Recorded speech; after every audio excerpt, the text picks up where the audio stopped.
नमस्कार प्रिय दोस्तों, आप सबका मेरे YouTube चैनल में स्वागत है। आज मैं आप सभी के साथ एक बहुत ही सुंदर और प्रेरणादायक कहानी साझा करूंगी। संस्कृत नीति कथाओं में पंचतंत्र का पहला स्थान माना जाता है। यद्यपि यह पुस्तक अपने मूल रूप में नहीं रह गई है, फिर भी उपलब्ध अनुवादों के आधार पर इसकी रचना 3री शताब्दी ईसा पूर्व के आसपास निर्धारित की गई है। इस ग्रंथ के रचयिता पंडित विष्णु शर्मा है। पंचतंत्र को 5 तंत्रों भागों में बांटा गया है।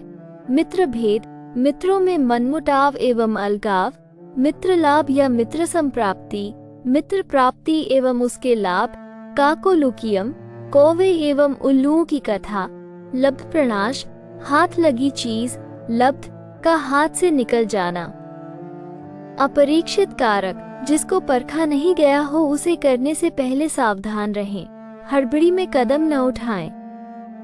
पंचतंत्र की कई कहानियों में मनुष्य पात्रों के अलावा कई बार पशु पक्षियों को भी कथा का पात्र बनाया गया है तथा उनसे कई शिक्षाप्रद बातें कहलवाने की कोशिश की गई है। आज की कहानी पंचतंत्र की एक बहुत ही सुंदर कहानी है, जिसमें बताया गया है कि रिश्तों में हमेशा ईमानदारी रखनी चाहिए। धोखेबाजी का फल हमेशा बुरा ही होता है। व्यक्ति जैसा बोता है वैसा ही काटता है। इसलिए कहा जाता है कि हमेशा हर रिश्ते में ईमानदारी दिखानी चाहिए। सालों पहले एक गांव में सूरज नाम का किसान अपनी पत्नी के साथ रहता था। किसान बूढ़ा था, लेकिन उसकी पत्नी जवान थी। इसी वजह से किसान की पत्नी दुखी रहती थी। वो हमेशा अपने ही जैसे जवान पुरुष से शादी करने की चाहत मन में रखती थी। महिला के मन की बात को एक चोर समझ गया। वो रोज महिला का पीछा करने लगा। एक दिन उसने किसान की पत्नी को ठगने के विचार से उसे एक झूठी कहानी सुनाई। चोर ने कहा, सालों पहले मेरी पत्नी मुझे छोड़कर चली गई थी। अब मैं अकेला हूँ। मैं तुम्हारी सुंदरता पर मोहित हो गया हूँ और तुम्हें अपने साथ शहर ले जाना चाहता हूँ। स्त्री यह सुनते ही खुश हो गई।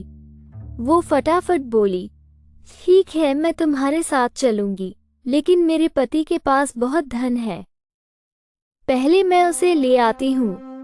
उन पैसों से हम जीवन भर आराम से रहेंगे। ये सुनकर चोर ने कहा कि ठीक है, तुम जाओ और लौटकर इसी जगह आना, मैं तुम्हारा इंतजार करूंगा। स्त्री घर पहुंची तो देखा कि पति गहरी नींद में था। महिला ने सारे जेवर और नकदी को पोटली में बांधा और चोर के पास चली गई। किसान की पत्नी को आते देखकर चोर के मन में हुआ, अब मैं बहुत जल्दी धनवान बनने वाला हूँ। बस अब इस महिला से पीछा छुड़ाने की तरकीब निकालनी होगी। तभी किसान की पत्नी चोर के पास पहुंची। उसके पहुंचते ही दोनों दूसरे शहर की ओर निकल गए। कुछ दूर चलने के बाद रास्ते में एक नदी मिली। नदी को देखते ही चोर को एक तरकीब सूझ गई। वो महिला से बोला, देखो नदी गहरी है, इसे मैं तुम्हें पार करवाऊंगा, लेकिन पहले मैं ये पोटली नदी के उस पार रखूंगा, फिर तुम्हें साथ ले जाऊंगा। स्त्री को चोर पर पूरा विश्वास था। उसने कहा, हाँ, ऐसा करना ठीक रहेगा। फिर चोर ने कहा, देखो, तुमने भारी जेवर पहने हैं, ये जेवर भी तुम मुझे दे दो, ताकि तुम्हें नदी पार करने में कोई बाधा ना हो। ये सुनते ही किसान की पत्नी ने अपने सारे जेवर चोर को दे दिए। पोटली में बंधा धन और महिला के जेवर लेकर चोर नदी के पार चला गया। महिला उसके लौटने का इंतजार करती रही, लेकिन वो फिर कभी लौटकर नहीं आया।